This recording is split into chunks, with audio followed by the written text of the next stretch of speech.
homage must be paid to this young man who at 15 had a social conscience and wanted to go out and defend his community against the ravages that were being imposed by the Troika and fully supported by the Labour Party and the government in power at that time. So our tributes and our thoughts are with him as he's facing a difficult time inside that building at the hands of a corrupt state. A state that has colluded in the destruction of our services. I worked in the North Inner City as a teacher, and the first year of the cuts, we've seen 26 cuts across our services. That's been replicated in every community across this country, in every school. It's been replicated in our health service, and now they're trying to privatise all of our public utilities. And this is the policy of this government as they've propped up banks, and Joan Burton and the Labour Party have fully colluded in that. So this young man is a tribute to his parents, to his community, and to everybody in this country who have stood against the Troika and the tyranny that they're trying to impose on us. And let's not forget that this is happening in the anniversary of 1916.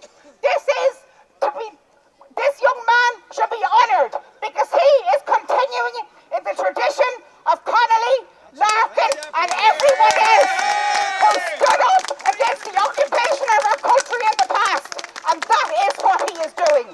So tomorrow, when we're down at the central bank, let us have all of the people who are sitting in the Dáil, who are elected against austerity, let them be sitting outside the central bank.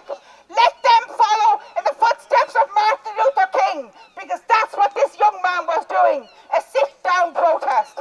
Let us show that we are not going to take any more of this brutality, this imprisoning of the kids of our country. So tribute to this young man. He's actually, I haven't got the words to express how I feel about him, but let us show our continued support. Let everybody be there, including our unions down at the central bank tomorrow, to ensure that this is the beginning of a resistance. This is an attempt to unity. This is an attempt to destroy our communities who want to resist. It's an attempt to punish people who want to resist. And we pay our compliments and our tributes to the young man who is facing the brutality of the state today, and every one of the people who protested in JOBSTOWN. And finally, as a woman who has actually been active in the women's movement over many decades, this has nothing to do with feminism. These women are not standing for women's rights. Joan Burton stood over cuts in social welfare, in child benefit, in community employment schemes. Every cut that she implemented has been devastating to working class communities and to ordinary people around this country. So shame on Joan Burton. Shame